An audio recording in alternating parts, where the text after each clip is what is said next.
Welcome back. A former president of Madagascar and the man who overthrew him will compete to become the island state next leader in December after coming top in a first-round vote that knocked out the incumbent. The High Court ruled that former President Marc Ravalomanana got 35.35% of the vote in the November first round, behind his successor, Andry Rajoelina, who got 39.23%. The current president got just 8.82% and will not take part in the second round, due on December 19. The court also rejected the request to have the election cancelled.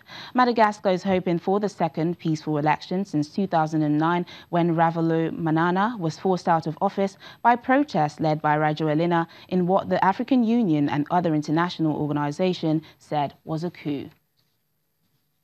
Now back to this story where people of African descent continue to face widespread and entrenched prejudice and exclusion in the European Union. That's according to a new report released by the EU's Agency for Fundamental Rights. We have with us now an immigration lawyer, Mr. Dayo Fadina, to discuss more on this. Thank you for joining us on the program, sir.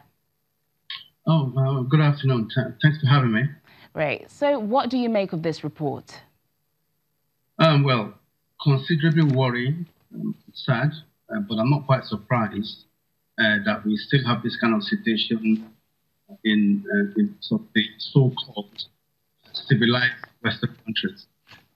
We should bear in mind that the issue of discrimination and harassment of people of African descent goes back hundreds of years ago, going back to the stage into the colonial, and you expect that in this day and age, particularly when we actually call this day and age the modern times, such discrimination would have ended, against people of African descent would have ended by now.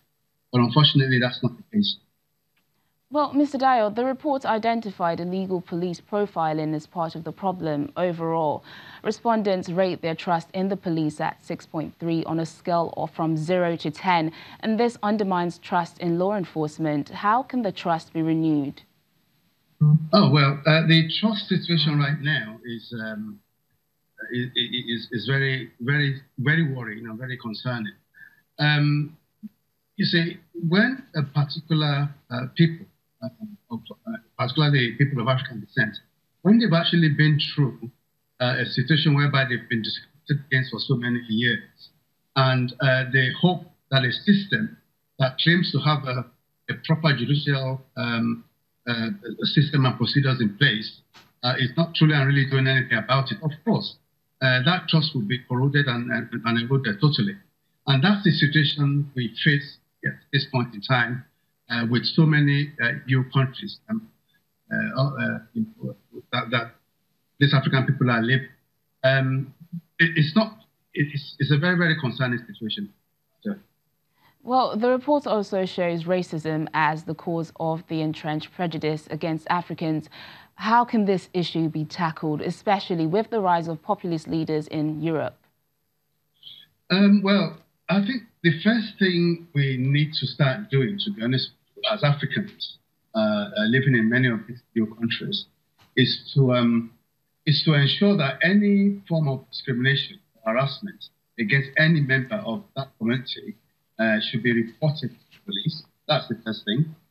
Secondly, there should be an awareness, a program of awareness, where so many people are being educated in terms of what their rights are, their human rights are, and the fact that as much as any person living in any of these EU countries, they also have that right to live, to be employed, they're entitled to housing, medical care, anything any human being is entitled to. They should be entitled to such facilities. And when we have the likes of Farage and Farage in the UK and so many right-wing parties all over the EU, banging the drum that the major problem of the EU are Africans, coming to their country. They are not very, very clear in terms of what they are saying, or maybe just totally ignorant about what they are saying, in the sense that many of these Africans that they want to actually blemish and paint as being dark and horrible are the people contributing to so many of the industries and institutions in this country. A very, very good example is the NHS and so many other industries in the UK.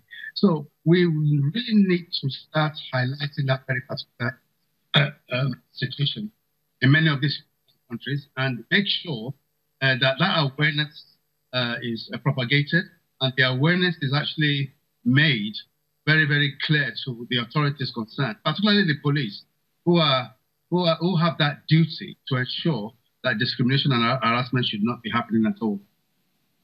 Immigration lawyer Dayo Fadino, thanks for joining us on Network Africa. Oh, it's a pleasure. Thank you. In the Democratic Republic of Congo, tens of thousands of supporters of opposition figure Felix Tshisekedi have taken to the streets of the capital to welcome him back home after his trip to Kenya, where he announced his candidacy for Congolese president. He was joined by his running mate, Vital Kamerhe.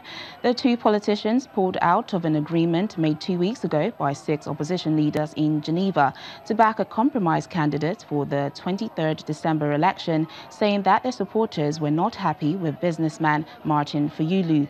Mr. Fayulu, however, retains the backing of former Vice President and warlord Jean-Pierre Bemba and Moise Katumbi, the powerful former governor of mineral-rich Katanga province. Saudi Crown Prince Mohammed bin Salman has held ties between Saudi Arabia and Tunisia as a long-standing good relationship.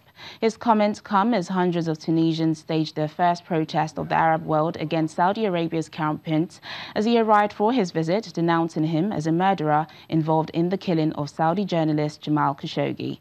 The protests were a rare occurrence for Crown Prince Mohammed bin Salman, the kingdom's de facto ruler, who faces no overt critic at home and who received lavish receptions earlier in his tour in visits to Bahrain, the United Arab Emirates and Egypt. Since the 2011 Arab Spring uprising, which unseated several entrenched rulers in the region and triggered turmoil, Tunisia has undergone a democratic transition and is one of the few Arab countries to allow protest. Senegal's government has announced that it wants all of its art currently in French museums to be returned. Last week, an expert report commissioned by France's President Emmanuel Macron recommended that African treasures taken without permission be returned to their countries of origin. The move comes as the new Museum of Black Civilization is about to open in Senegal's capital, Dakar. The site will offer nearly 40,000 square feet of exhibition space. Senegal's Culture Minister Abdou Latif Coulibaly says they've already asked the French government for more than 100 artifacts. Very few countries have put in formal requests for the return of their art, but this could quickly change. The country with the highest number of art pieces in France is Chad.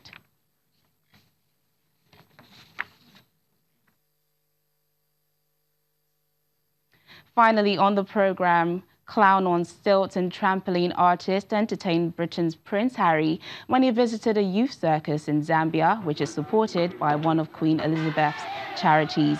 Prince Harry spent the last of his 2 days in Zambia visiting World War II veterans in the capital before heading to Circus Zambia, a project that helps vulnerable young people to gain skills, education and employment. Prince Harry also relayed best wishes from his wife Meghan, who is pregnant and remained at home. Harry is a frequent visitor to Southern Africa for his charity work and holidays. Well, I hope he had a good time. That's on the program today. I'm Teniola Shoboali.